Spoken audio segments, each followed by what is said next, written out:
Good morning and welcome to the meeting of the Policy Committee of the Hillsborough County Transportation Planning Organization. We'll call this meeting to order and start with the Pledge of Allegiance.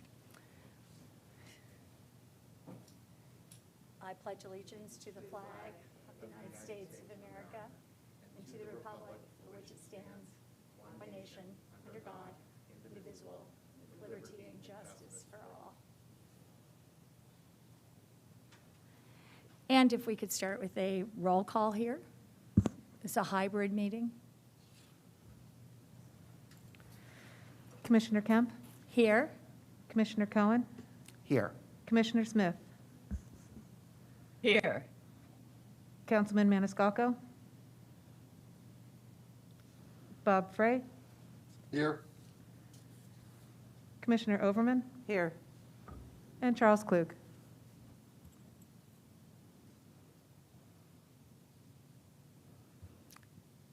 And is that the complete roll? Yes, Commissioner. Thank you. Okay, and with that, we will, did you want to say something, Ms. Alden? I just wanted to welcome our other TPO board members who have joined us for the meeting this morning. They are generally welcome to participate in the discussion, and so we also have Councilman Citro and Commissioner Nate Kilton. Oh, great. Thank you. Thank you for doing that. Sorry not to have recognized you. And with that, we'll move to public comment. Do we have anyone signed up for public comment this morning? We do not have anybody signed up for public comment. Thank you. And with that, we'll move right into discussion items here, and I will refer to Ms. Alden to start this off. Wonderful. Thank you so much. So this morning, we are going to be doing kind of a deep dive into the fixed guideway transit projects in our county and fixed guideway. Maybe we can just recognize that Mr. Kluge is here. Thank you so much, and he also is a member of the committee, Mr. Klug. We talked in June at our public hearing about the CSX rail corridors and how to move forward with reusing those for passenger rail service. And so today we have some time that we can dig into what is the status of that, as well as our other fixed guideway transit projects. We have several fixed guideway projects, and so fixed guideway generally means not only rail, it could also mean bus rapid transit, where it operates in its own right-of-way. So that's what fixed guideway means. It means a commitment to a specific geographic location. So I'm going to start off with what is in the long-range plan that we adopted in 2019, because that is what has standing with the federal government. Of course, plans have continued to evolve. We have more information than we did in 2019.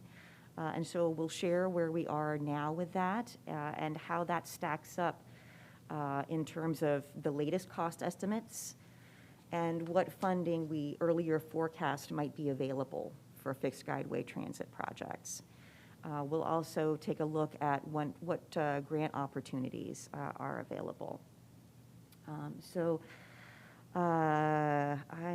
I have some slides to share, which I'm hoping that Cheryl is going to share for me.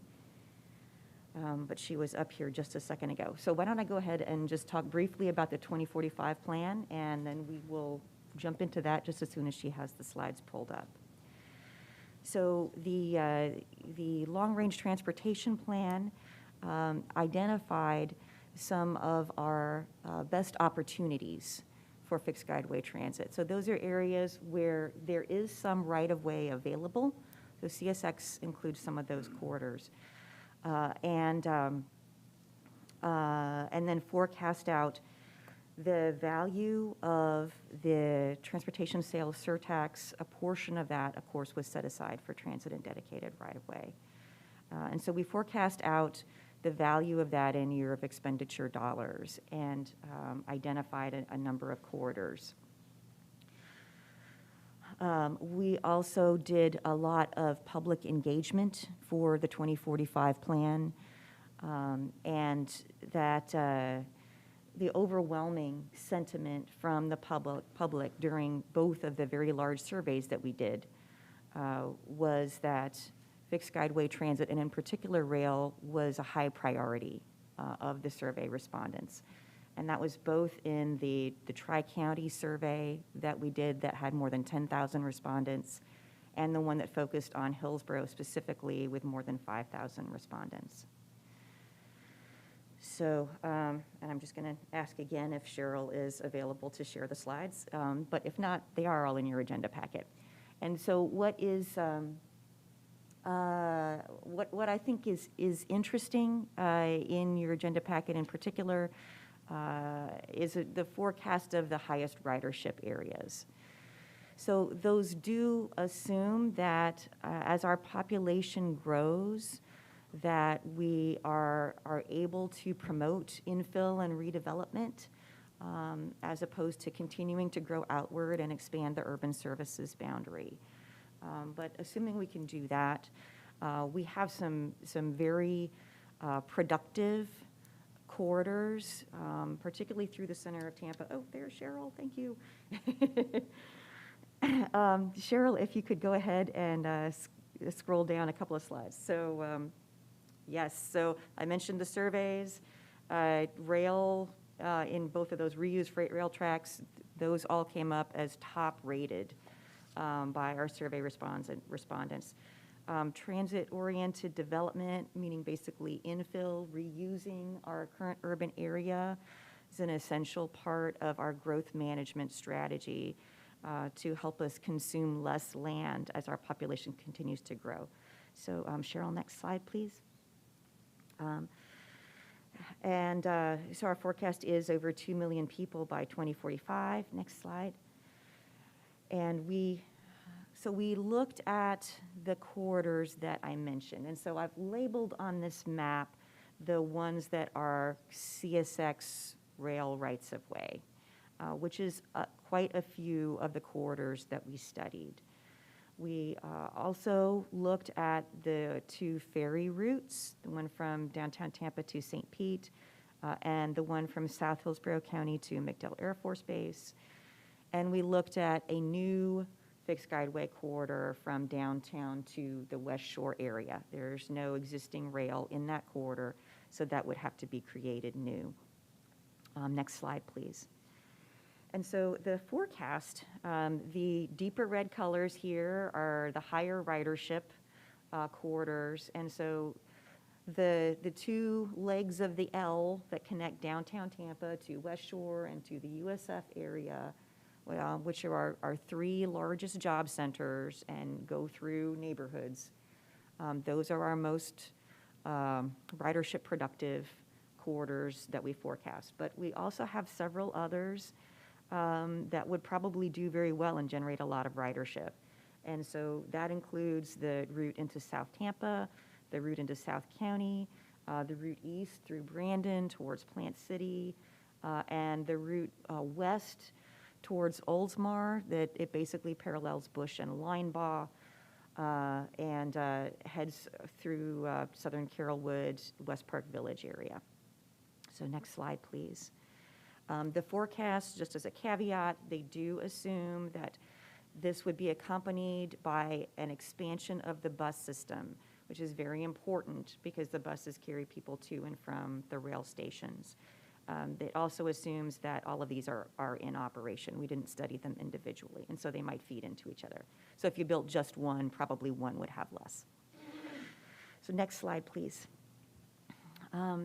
And I just wanted to highlight for you a couple of the stations that were particularly productive. So we just sized the stations by the number of people getting on and off, or forecast to get on and off. And so, sort of zoomed out to the county level, the medium and high stations in South County, both Gibsonton and Big Bend. On the route eastwards towards Plant City, that area close to Kings and Brandon Boulevard. USF area, several very productive stations, and in the northwest part of the county, Sheldon, Hanley, Anderson Road. So those are where they intersect that Linebaugh Bush corridor. And then in South Tampa, also down at Gandy, if we went all the way down to Gandy, that would be a productive station. We did look at variations in frequency, and so generally if you improve frequency from 30-minute peak, 60-minute off-peak to 10-minute peak, 20-minute off-peak, you increase ridership, you know, on the order of doubling it.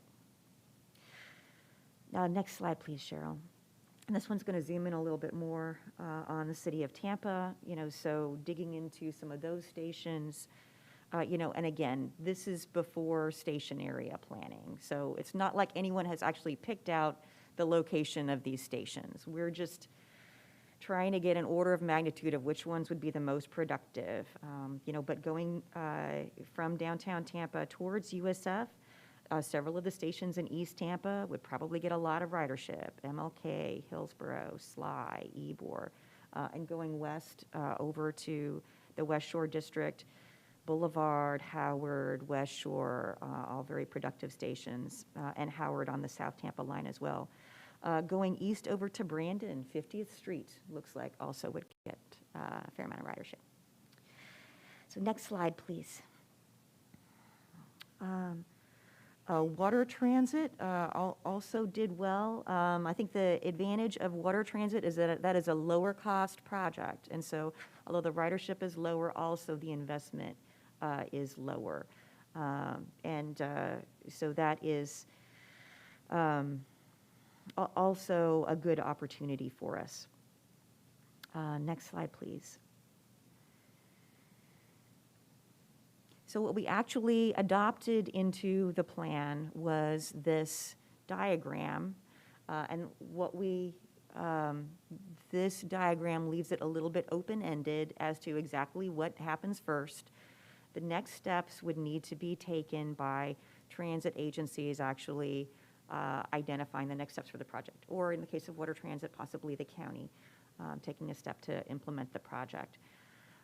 So we just identified these as high priority areas, showed how they relate to the high density population areas and the high density job areas. And then next slide, Cheryl.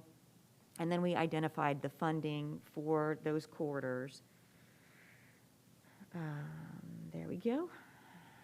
And so this is our total package of funding with the transportation sales surtax. So that green portion of the package is the major investments for economic growth. And that includes our road capacity projects. It also includes our fixed Guideway transit projects. And so we identified there the set aside in the transportation sales surtax. That portion is a part of the portion that would be allocated to HART. Next slide, please. And this is just to indicate that there's kind of a range of costs per mile. So next slide, please, Cheryl. So I mentioned implementation. One of the reasons why we are having this workshop this morning is to talk about where the implementing agencies are now. So this was our snapshot 2 years ago. So HART and Tbarda and City of Tampa have advanced their projects, and so more is known about those projects. And so that's what Sarah is going to be giving you an update on next. And that's the end of my intro.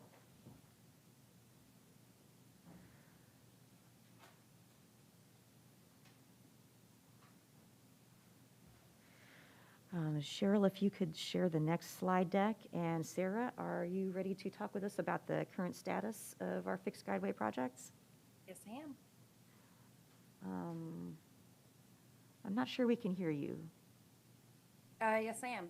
Can you hear me? Okay, there we go. Yeah. All right. Good morning. Can we somehow get that a little louder? Can you hear me now? If we could get a little louder, is there a way to get it a little louder? Sarah, if you go down to your mute button, there's a little down arrow. Yeah. Click that down arrow for me. Uh-huh. Click settings. And you're going to see microphone with the input volume with a little slider. If you drag that slider to the right, How is that? Much better. Okay. All right. Good morning, Sarah McKinley, TPO staff. As Beth mentioned, I'm going to go over some of the existing opportunities for fixed Guideway transit in Hillsborough County.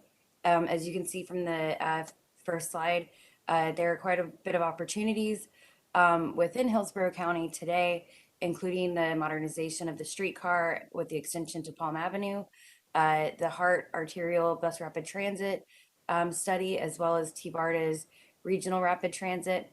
We also have the water transit with additional future routes as opportunities for that. Then the Brightline Intercity Rail, and then we'll discuss the CSX tracks, the joint use for the freight and passenger service, as well as future extensions from downtown to West Shore. Next slide. As far as the streetcar modernization and extension goes, many are very familiar with this project. It would modernize the existing streetcar and extend it 4 miles with 17 stations, utilizing Florida Avenue and Tampa Street. This is a 234 million project, with 99 million coming from FTA and about 67 million in Florida New Starts grants, with about 67 million in local matches. This is also about 4 million or 5 million a year in operating costs. Great, next slide.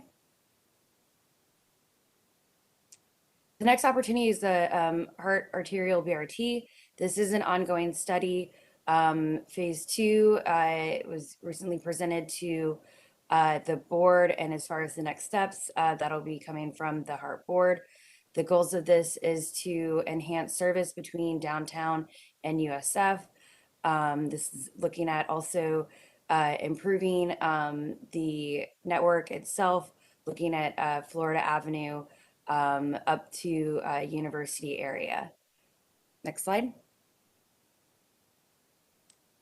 The Heart Arterial BRT is also being complemented with the Heights Mobility Project. There are about 20 million of construction funds already committed through the Heights Mobility Plan, looking at improvements along Fowler Avenue, Florida, Tampa Street, Nebraska, and such. There's also about 15 million that is needed for transit signal priority and queue jumping along the corridor, with about 4.6 million in annual operations. The Heights Mobility Project does have some short-term improvements already online, looking at 11 new street crossings throughout the corridor and bikeways on Ola and Central Avenues. There's also the long-term proposed improvements, looking at wider sidewalks, lowering the speeds along the corridor, exclusive transit lanes, and much needed drainage improvements along the corridor. Next slide. The next project we're going to discuss is the Tbarda Regional Rapid Transit. This was just approved by the Tbarda board for a locally preferred alternative.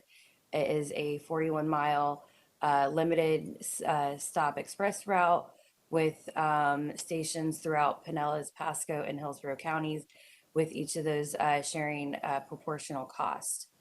It has not yet applied for the FTA Capital Investment Grant Pipeline, but is expected to move forward. As I mentioned, when the board in August approved the locally preferred alternative, there were some changes which added about 40 million in cost. So we have written there the initial cost of 89.7 with the breakdowns, and then there's about an additional 40 million for some changes that were done in the northern portion north of Pierce, with an annual operating cost of about 11 million. Next slide. The water transit is another opportunity that we have. We currently have the limited service that runs about half the year between Tampa and St. Pete. The cost annually for operating is about between 750 to 800,000. with about 50% of it supported by Fdot through service development grants. There's a proposal for increasing the time of service over the next 4 years until it's a year-round service.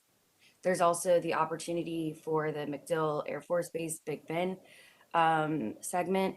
This would be a capital cost of about $36 million with operating costs of $104 million over 20 years that is proposed by a private service. Next slide. Brightline is also an opportunity for the region. This would be intercity rail as proposed between Tampa and Orlando. It is publicly funded and financed. There are negotiations going on for the use of Fdot's right-of-way. There's also the recently proposed Ybor Station redevelopment. I'm sorry, I don't even, but just because I'm so involved with the Ferry project, if we can go back for a minute. I didn't mean to interrupt at all during that. I've had some questions about some things but can you go back to the Ferry for a second? Because what was your statement that you just made about operating? That there is a proposed operating of $104 million over 20 years that is proposed to be covered by a private company. Okay, I didn't understand. I thought it was stated differently. So the private company has said that they would take those operating costs. Yes. Thank you, thanks.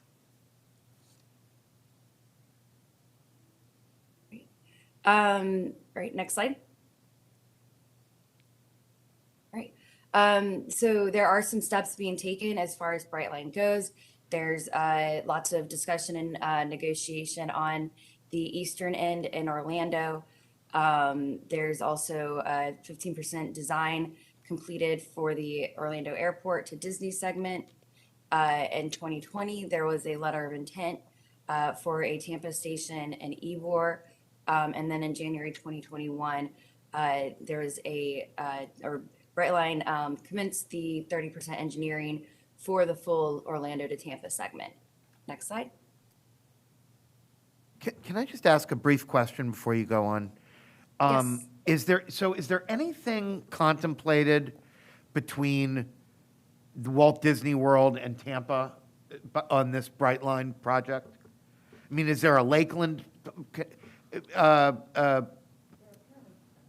Where is it though in discussions in terms of what's in between? They're apparently talking with the city of Lakeland. I don't know a lot of the details Okay, about that but discussion. in other words, that's on the table. Are there any other locations on the table, or is that it Not as that far I as you know of, but it is it's a privately.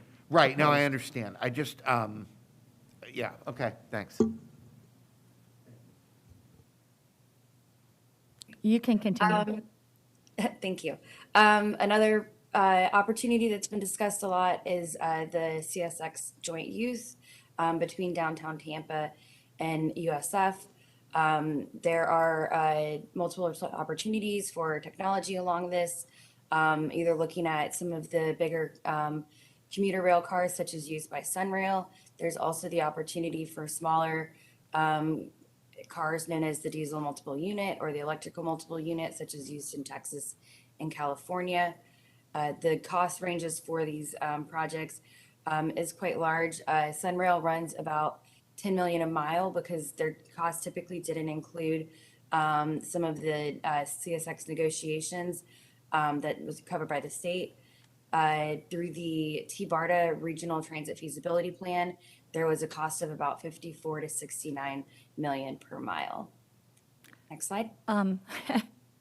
Again, I'm so sorry, but I really don't want to have, and we can go back to all this, but again, I know you said 10 million per mile, but then when we talked about the other projects, we haven't been giving, for instance, the light rail that you've been talking about is anywhere between 50 million and 100 million a mile.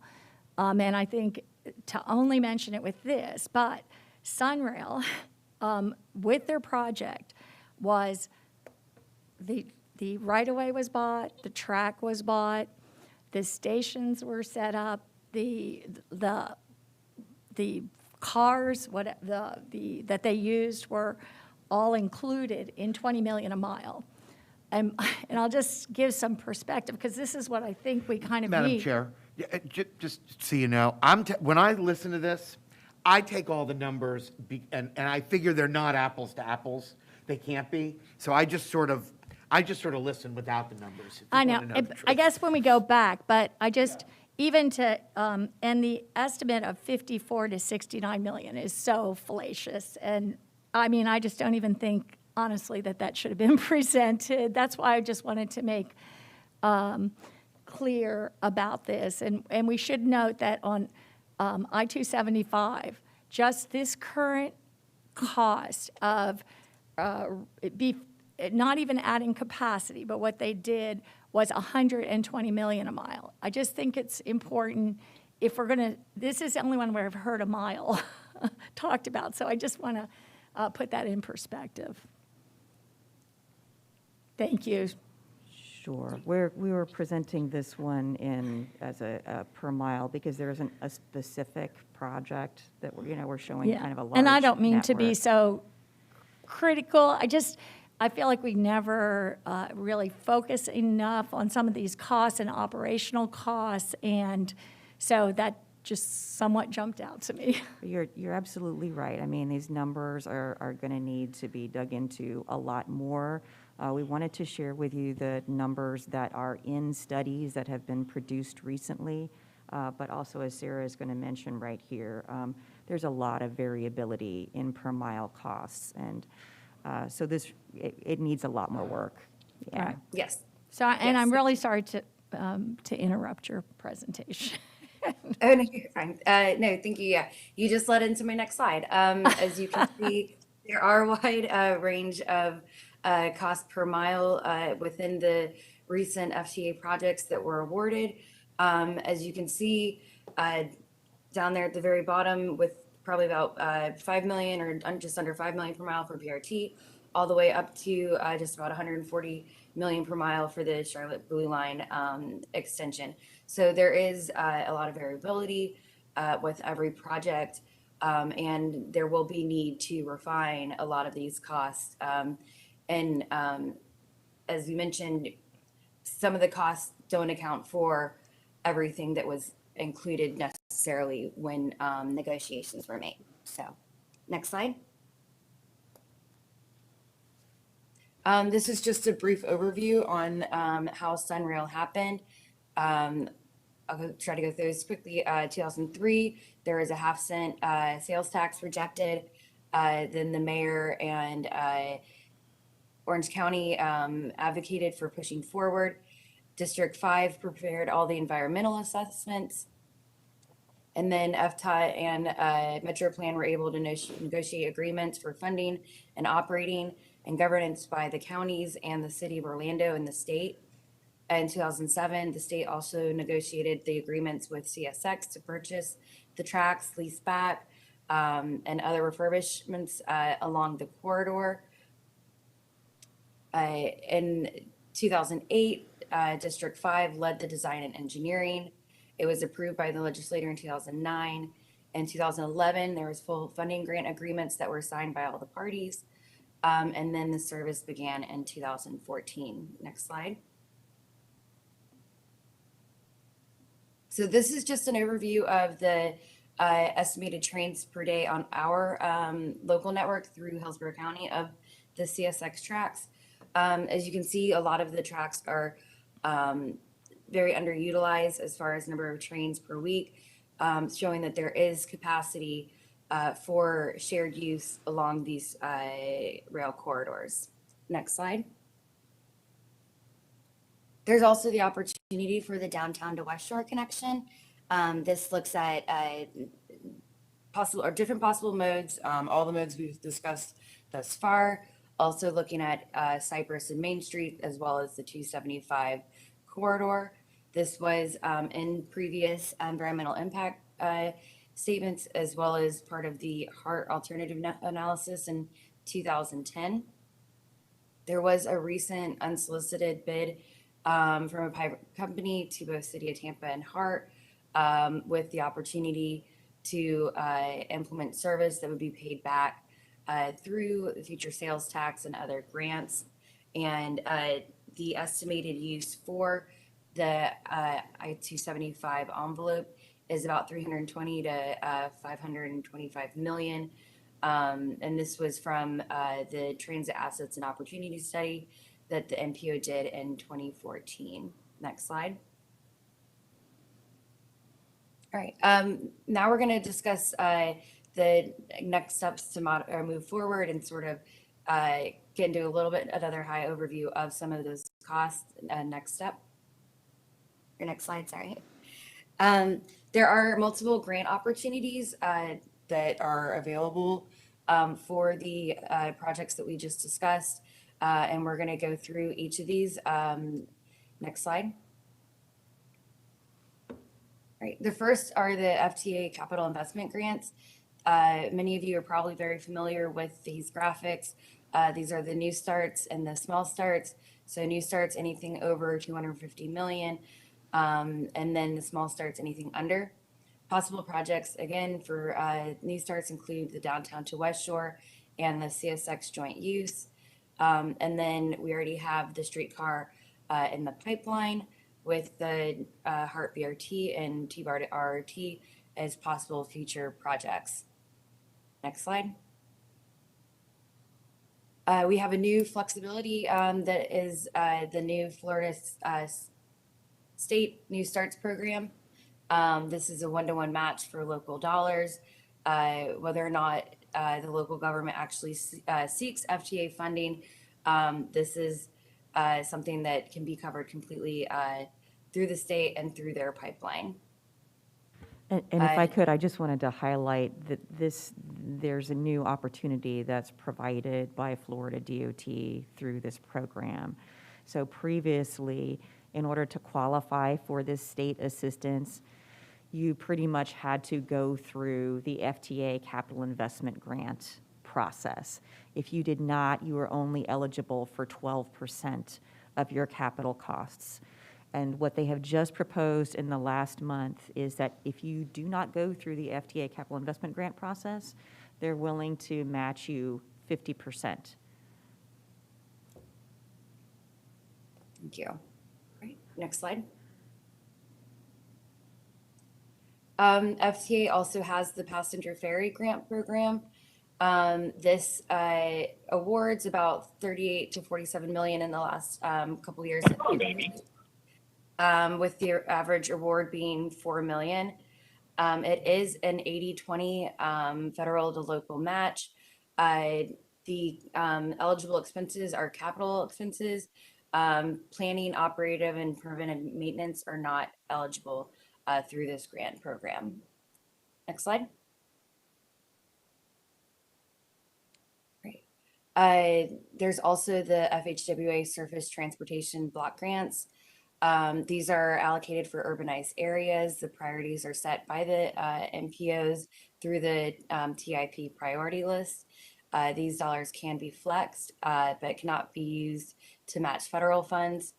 In the past, Hillsborough TPO typically was awarded about 15 to 20 million a year. They're already flexing about 4 to 5 million for the HART state of good repairs. These include the bus stop replacement or bus replacements and bus stops improvements that are within the TIP priority list. The remaining go to our Vision Zero projects. These are our safety projects. But the pot might be growing 30% under the new federal bill. So there might be opportunity for additional monies for flexing. Next slide. There's also the FDOT Transit Corridor Program. This looks at improving the people carrying capacity within an identified transportation corridor. The eligible costs are any allowable capital or operating project identified in the transit development plan. So it'd be HART's TDP, as well as congestion management plan or other formal studies that were completed. This is 50% of the non-federal share by Fdot. Projects designed to alleviate congestion in the region may receive up to 100%. So this is looking at new expanded service, improvements to the bus operations, as well as access to and from facilities within the corridor. Next slide. These are some of the different projects that were awarded over the last few years. Just so you can see for those. All right, next slide. The next is the Fdot Service Development Program. This looks to provide local transit agencies to bring forward new or innovative service within the local service area. So some of the allowable costs for this are FTA and operating costs for federal funds, fares, and other sources. FDOT's participation is state participation of more than 50% of non-federal share. State participation cannot be more than the local share, and these are typically limited to just 3 years for the full funding from Fdot. Next slide. And these are some of the recent projects that were awarded: the Cross Bay Ferry, Streetcar Fares and Extended Hours. That's an ongoing. And then the Tampa Downtowner on Demand was another local one. Next slide. There's other Fdot support for operations. This is new that MPOs can now request Fdot district dedicated revenues for operational costs for these projects for up to 5 years. The share that Fdot does provide does decline over the years, and this is similar to what was done for the Orlando Sunrail project with their 7 years of commitment. The MPO should identify the projects within their TIP priority list, and District 7 is currently using these district dedicated revenue sources to help build the Vision Zero projects. Next slide.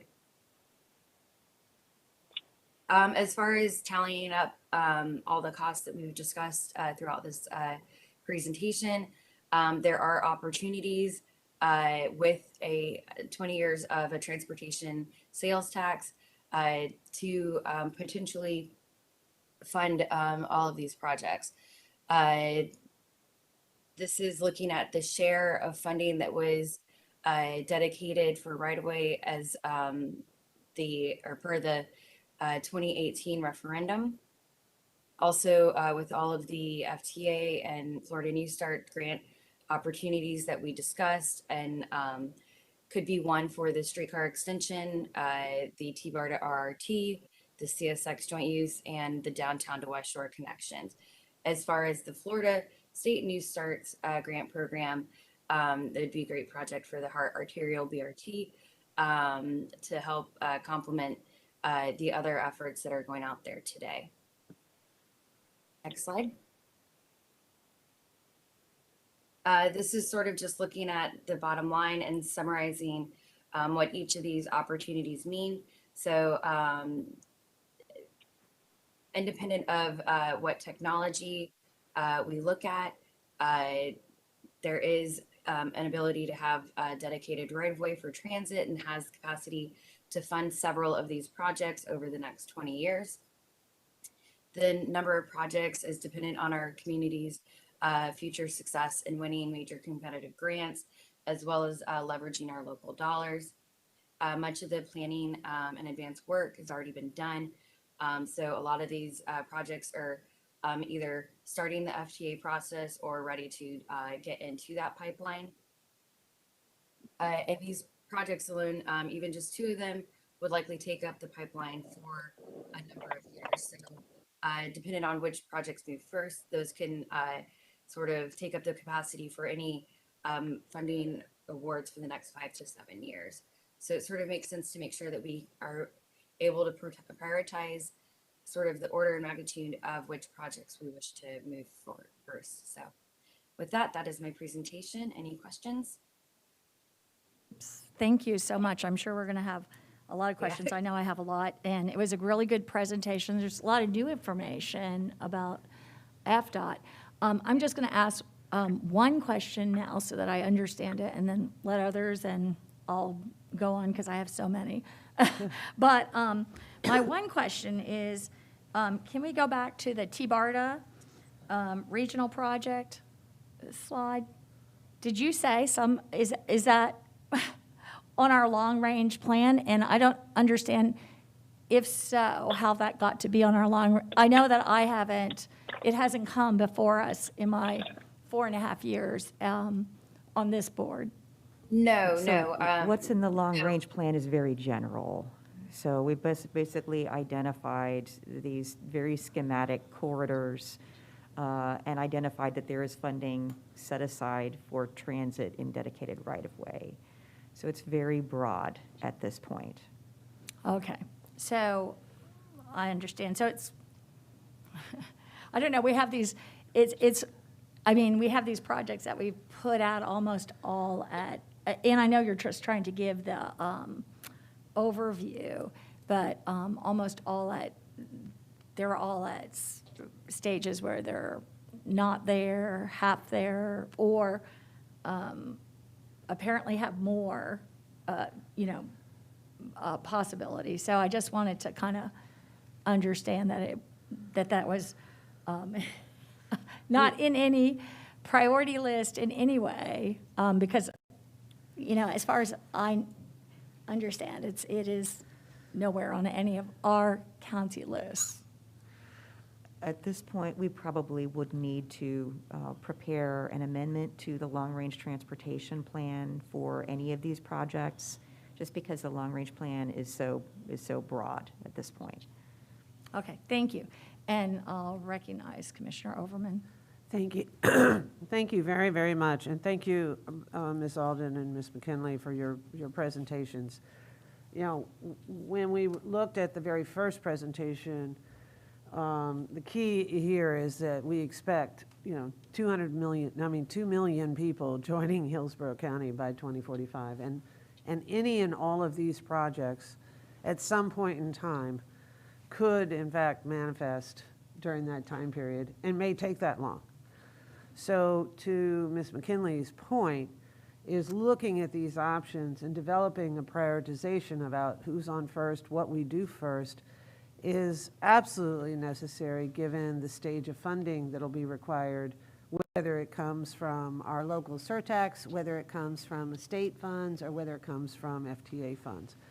So having the program change is important when it comes to typical FTA funding, which I believe historically may have been a third, maybe, or some formula of that, whereas now there's a possible 50-50 with a match.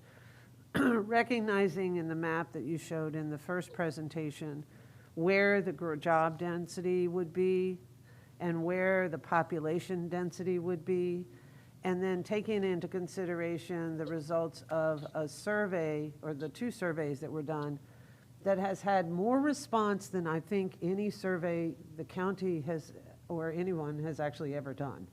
We've got significant feedback from the citizens that live in our area that realize that the opportunity for a fixed guideway corridor system could possibly address what we believe most of our citizens are concerned about, and that is the level of congestion that continues to grow and grow and grow. So in the first presentation, you offered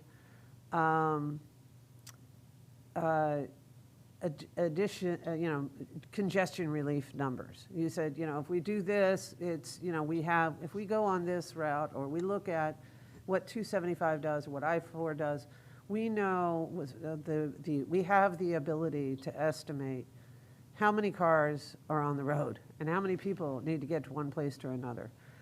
What I would like to see in this analysis for the board to consider prioritizing these projects is what would be, and since we know ridership and capacity for maybe any one of these solutions, what would be a dollar comparison of the per person, the congestion number, that could help not only our board members understand the value of the investment in fixed Guideway, but also prioritize it.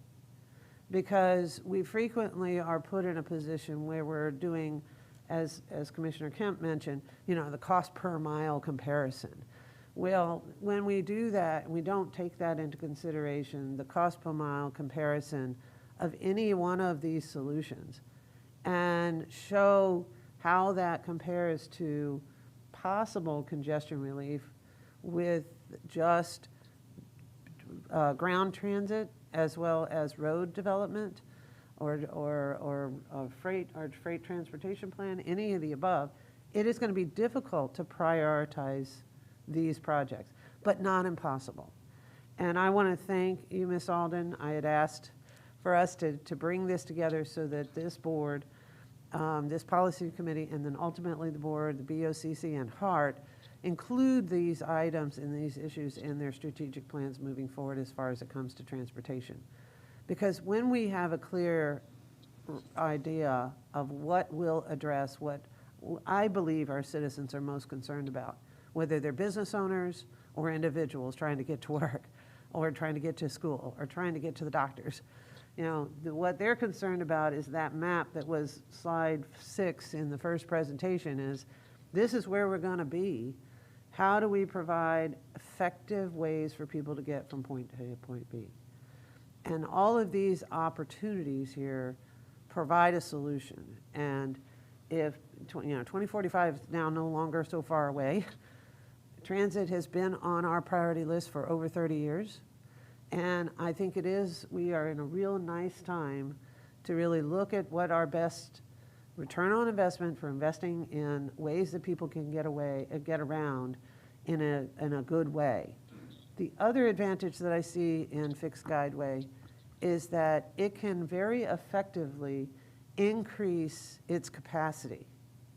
So for example, in Denver, the RTD there, as an example, runs 10 trains during peak hours or more with 10 more cars, and then in the middle of the day they reduce the number of cars because there's not as much traffic. That helps manage the cost, operating costs. We have to look at innovative ways to do this, and I'm looking forward to the dialogue, but I do believe that if we're going to be able to address the 2 million people, increasing 2 million people, we have to actually look at all ways, not only ground transit, roads, but including transit. And it becomes incredibly important for us to recognize that in all scenarios, there's a local match that's required.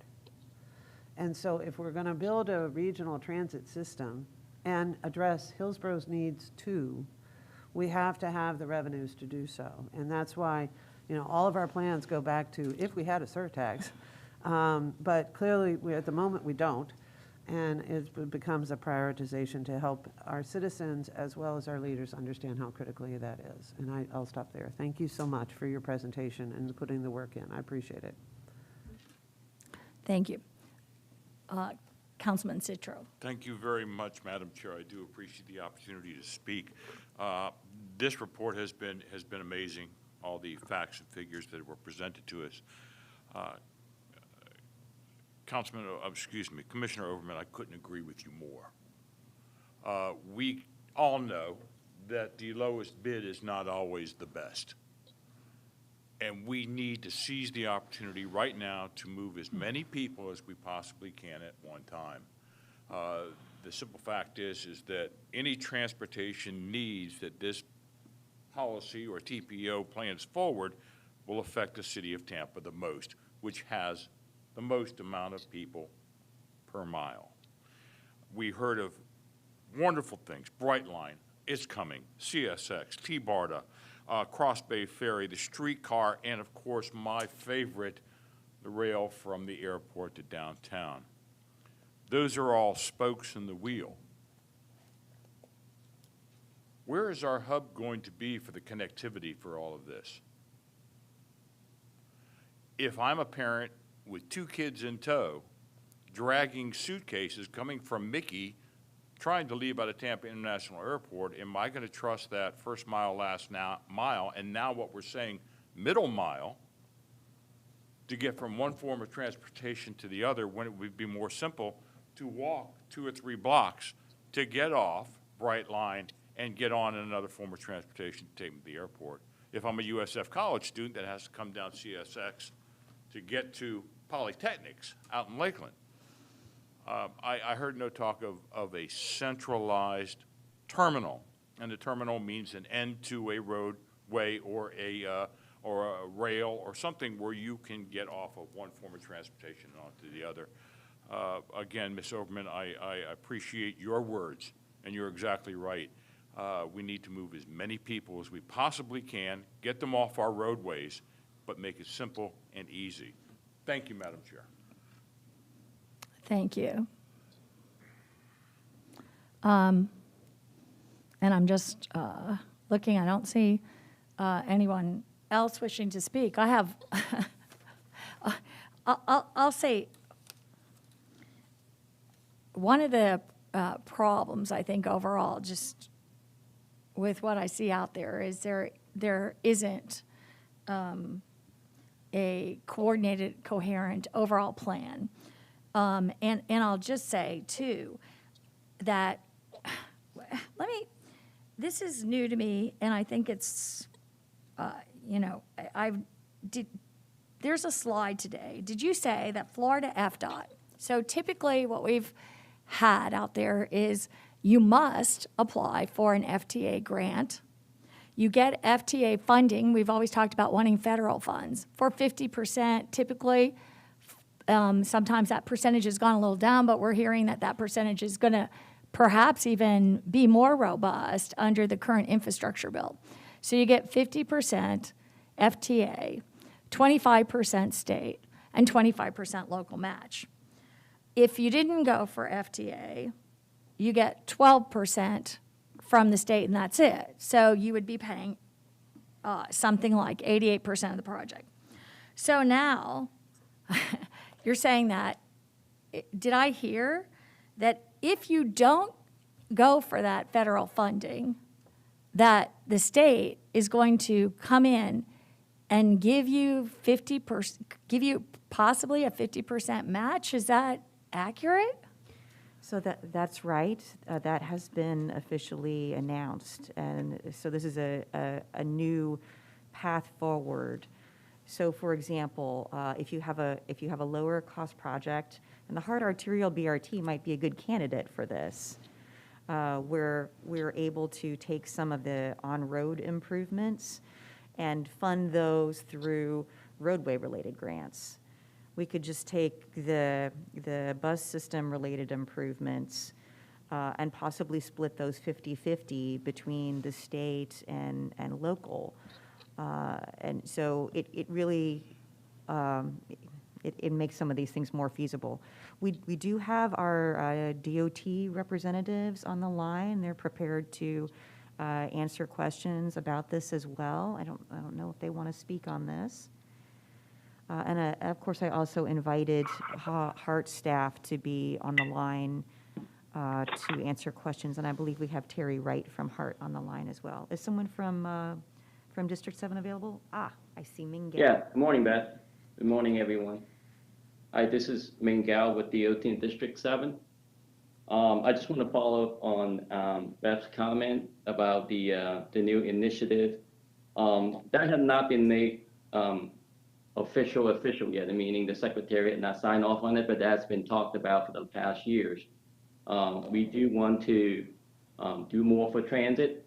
And in the past, because of the Florida statute, which is still in place, it clearly stated that any individual fixed Guideway project that's not eligible for federal funding can only get up to 12.5% of state funds.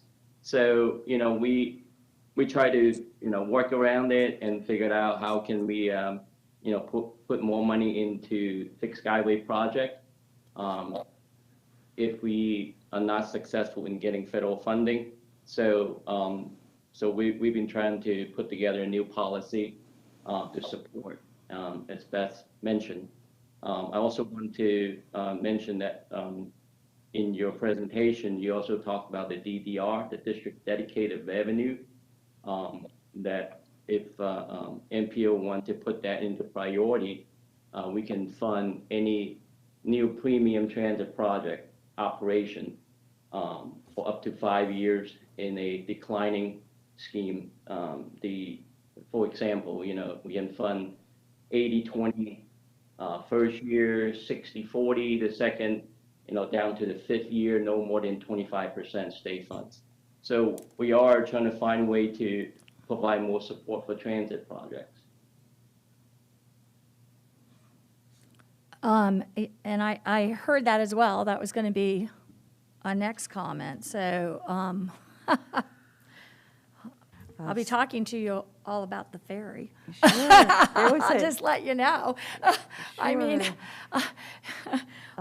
there was an official announcement last month from DOT Central Office, and I asked if I could have the slides to share with you all, and they provided those to me. So I'm pretty confident that this is the direction that Tallahassee's planning to take. well, just a couple of things. I mean, historically, the state of Florida has lost hundreds of millions, probably billions. I guess I could easily say billions, because of federal funding for legacy projects, of which we have had so de minimis legacy projects that that were fundable by the federal government that we lost. There's just it's probably compared to any place with the urbanization that we have and the population. I mean, I don't know what that would look like if you compared transit, but we have, it's probably just been gobsmacking, in terms of our inability to fund legacy projects. So in that way, certainly, because if we create projects that are legacy projects, then I think we can look to possibilities like that. I also wonder about metrics that will be used by the state in terms of judging and prioritizing projects that will be funded without a federal look at them. Also, the operations. So you're saying 5 years of operations that's new because. Okay, that's a big change. And I also just want to say one of the shifts in arterial BRT and arterial BRT. I was just out in Seattle, and I spent a weekend and a few weekdays. And Seattle has now got a reputation, well-deserved, for being one of the top transit cities in the nation. I think they just added, I'm just thinking this off my head, something like 60,000 jobs downtown and have fewer cars coming in. I was there for 2 days during the week, 2 days on the weekend. I was right in the downtown area. And even though there wasn't any curtailing of cars in the downtown area that I know of, not permitting cars to travel the streets and whatever, there were a paucity of cars day after day during the days and evenings. That was shocking to me, shocking. Then I walked into the street from my hotel, which was right in the very downtown area, very touristed, very crowded Pike's Marketplace. And every minute practically that I walked out, this is just amazing to me. I saw the streets were full of buses. They were articulated buses, the kind with the accordion, so they're like double buses. There wasn't just one or two of those. In my view, as I walked out from all four, there were 6 or 7. There would be one regular bus. I saw a double-decker bus, which I don't even know if that was part of the system or something else. The streetcar was right around me. Their streetcar is a bus, by the way, on catenary.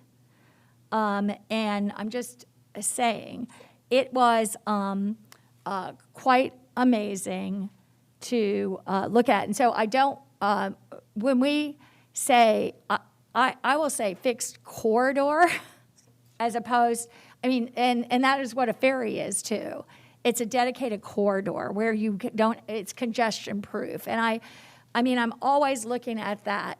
The way that when you have frequency with bus service, the way that that happens, I know you spoke to the rail, but the way that you do that is by the way that you accommodate more rail cars at certain times, or as you were speaking, is simply with frequency, either by rail but by bus.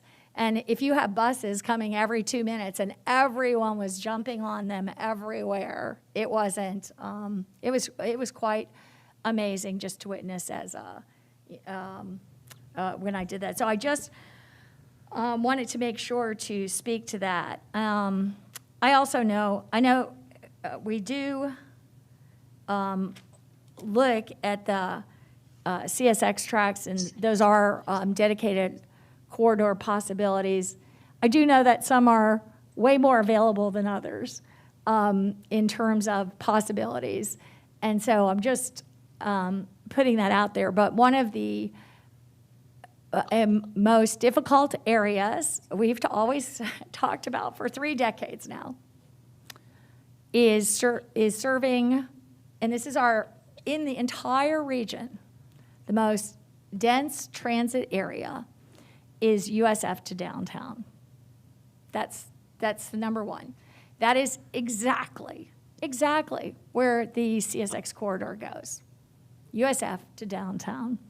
And at a far lower cost than any other available options. And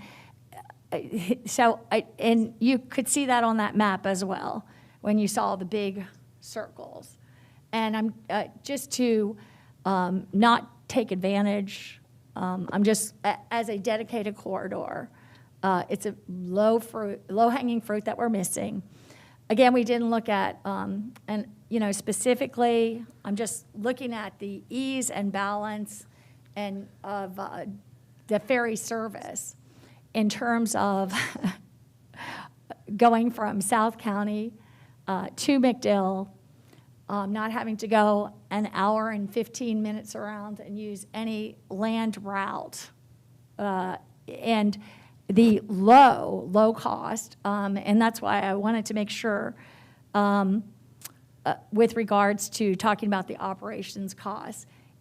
I don't know. I mean, I've looked at every service in the country. I don't know any transit service in the nation that doesn't have operating cost that's put on the entity like the jurisdiction, which is one of the reasons we had to set the ferry up that way, because there was questions about continued operating costs.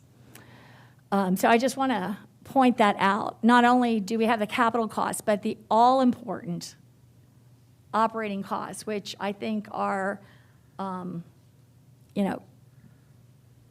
not focused on as much. And if you can't, I know it's been one of the challenges. If you can't, you can set up your whatever route or whatever, but if you can't operate it with frequency, then the route does not grow or become cost effective. I mean, I think the operating costs are just so critical. The capital costs can be dealt with in almost any of these projects. The continued operating costs and how that works with the agency is so important. And I'll say again, too, with any of these transit projects, I don't see any this all, as far as I can tell, or, I haven't had anybody telling me differently. This, I think, all has to be within HART's purview to determine in terms of equity for the entire county, in terms of what we can afford, in terms of continued operations. I mean, I just think that, it all has to be worked out in HART's wheelhouse when we talk about transit. And, I'll just say I have so much confidence in our new CEO in terms of really being looking at this and understanding. So I wanted to put that out there too. And I didn't know if before, I see Commissioner Overman, but before that, I know there might be some other participants here. I didn't know if anybody there wanted to speak that's not a member of the board.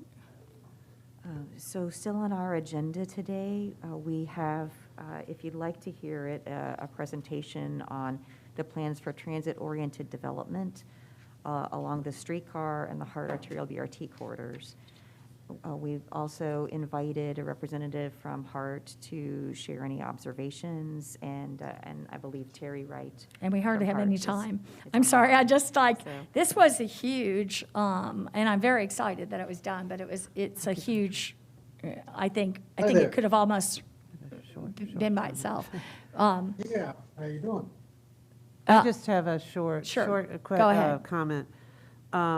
Thank you so much for doing this in a workshop forum, because I think what I'm hearing is an opportunity to really, I mean, the financial planner in me is losing her mind over here. So, but given that HART is in the middle of developing their strategic plan and a long-range strategic plan, and the MPO and the county is all looking at this, we see greater opportunities to partner with the state, as well as with FTA, as well as the federal infrastructure bill as it evolves and manifests itself and we figure out what's possible.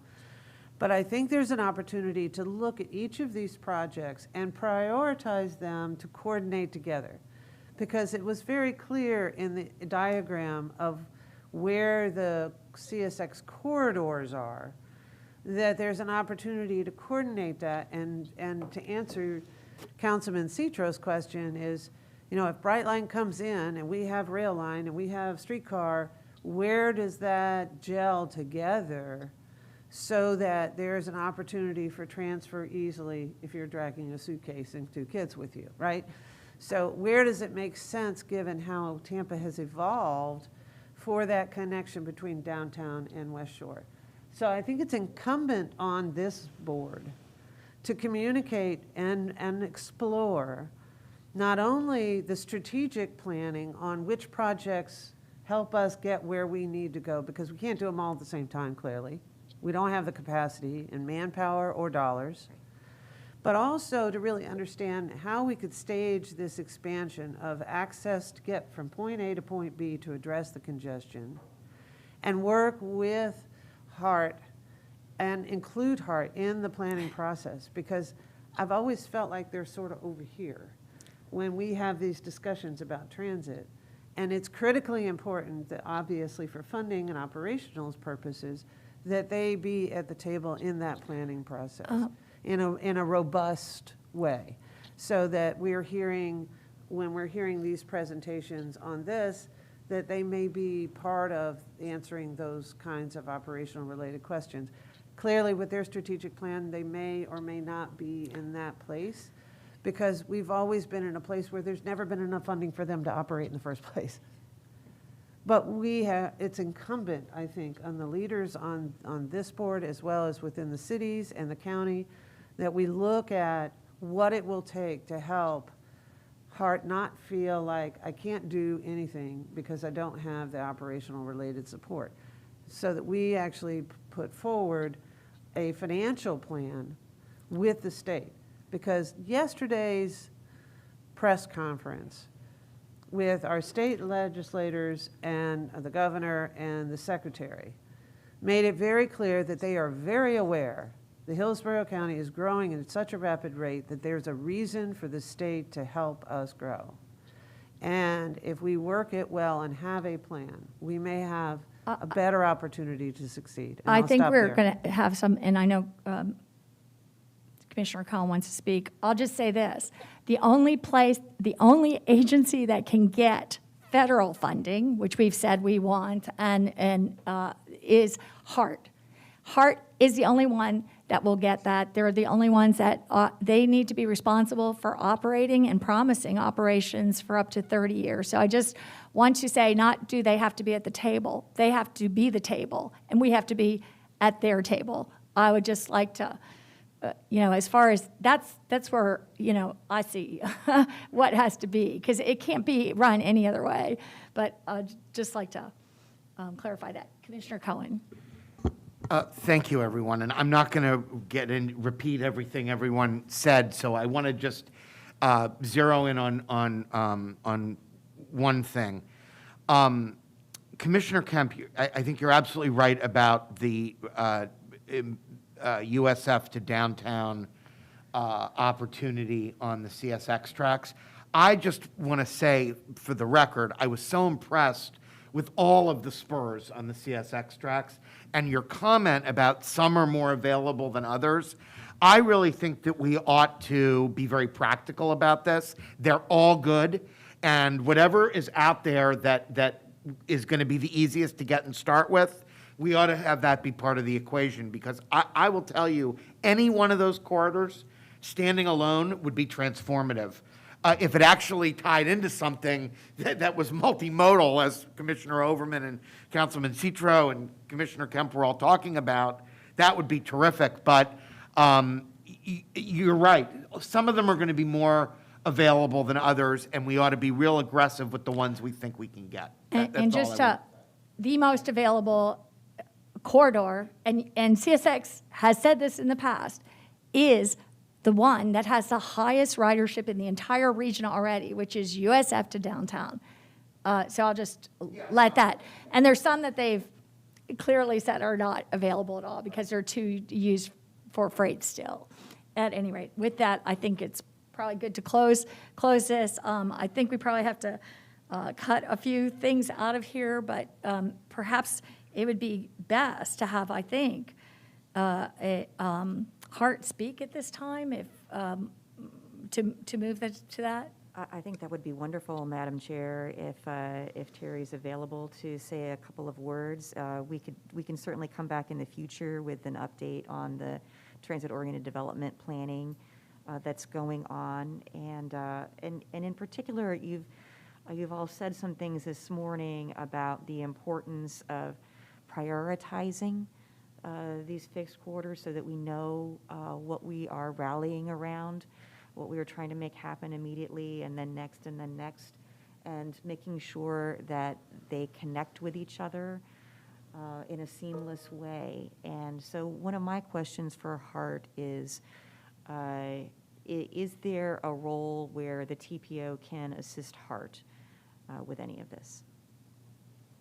Good morning. This is Terry Wright, and I want to thank everyone for inviting us to the workshop and all the robust conversation. I want to thank our commissioners who recognize Hart's role in this, and that it's past the building and the capital piece, and it's the operational piece that has to be sustained in order for this to be successful. We do see a role for the TPO to assist us in standing up some of these projects, but I also agree that they have to be prioritized.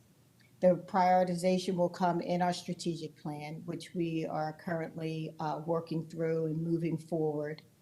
And I do see that many of these projects, the benefits to them for the citizens of Hillsborough County, as well as the city of Tampa.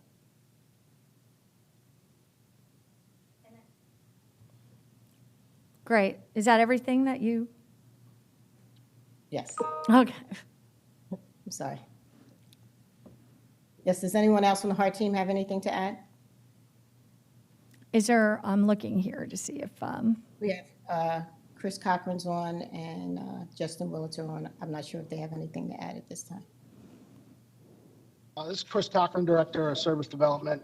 No, I don't have anything more to add at this time. I think that was summarized and stated very well. Thank you, Terry.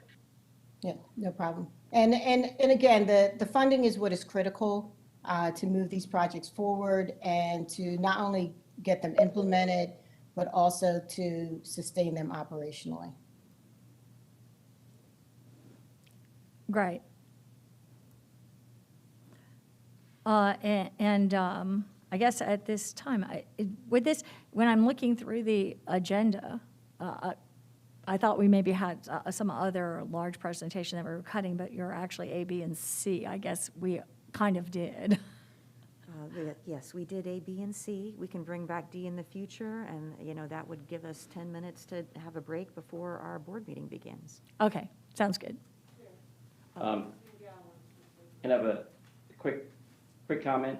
Oh, sure. Go ahead. I appreciate that. And I just want to make a last comment that, I appreciate all the information and all the exciting project that we're looking at. I just want to make sure, put it out there that, while all those projects are very much focusing on Hillsborough County, we really need to also get our neighboring county on board with, our effort, especially for major capital investment project. The reason being is that, every time the state makes a major investment in a transit project, we have to get legislature approval. By statute, anything over $5 million of state investment, we have to get the approval, meaning that the entire legislature has to be on board. So it is really critical for us to make sure legislative delegation in Nala County will be in support of our effort as well. I just want to put it out there, make sure the coordination takes place in the project development process. Thank you. That's a great point, and I have to say that our legislative delegation members have been tremendously supportive of our work to advance these fixed corridor projects. Great. Okay, so I guess with that, at this point, I'll just, we don't really have any time, but old and new business. And with that, we'll adjourn and meet back here at 10 a.m. For the regular TPO meeting.